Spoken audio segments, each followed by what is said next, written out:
Well, the first and foremost, I know I'm kind of repeating myself, is that people, they come to me, oh, I need a will. And I try and educate them. No, you need more than a will. You need to trust, especially for the assets that they have. We're like, oh, well, I don't have that much. Well, that's usually not the context of what it provides. Even if you don't have a lot, you have enough.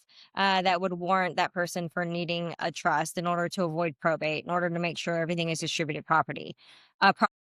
Additionally, a lot of times, and then I speak from experience as well, blended families. So people who have children Right. from a prior marriage, a lot of times they want to make sure that the children from the prior marriage are taken care of for, but there is a worry that things can change. And so ultimately, we try and educate them to say, hey, we can set up a trust to make sure that your intentions are honored, even if you do pass away. So nobody can change anything once that's done. So there's those situations as well. A lot of times, and I hear this a lot, a lot, a lot, sometimes people will leave all the money to one of their children and they're like, oh, I trust the child to distribute it to everybody else, right?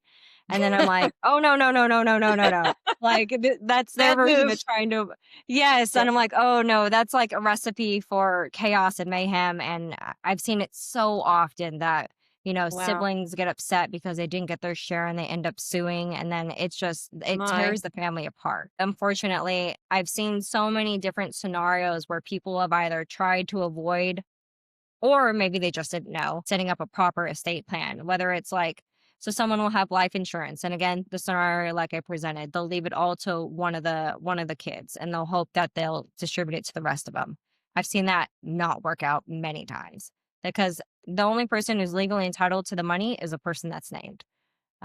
So, Wow. even if you have, and a lot of times there might be minor children, so that's why they leave it all to the child who's an adult already. And they're like, okay, make sure that that person ends up providing for the minor children. And again, they're not legally required to, and all too often we see it not pan out the way they had intended. And so the only way to make sure that your wishes are honored is to set up a trust, to set up that estate plan, to make sure that happens. Additionally, we see families put their children on the deed to their home to try and avoid probate.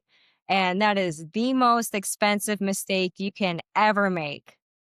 That is, oh, that is the number one thing. Wow. Don't do it. But sometimes by the time they come to us, they've already made that mistake. And that the financial cost of that is greater than, I don't know, greater than going through probate, greater than, Wow. setting up anything else. So it's just very expensive. So I would say those would be the main things that I see prior to.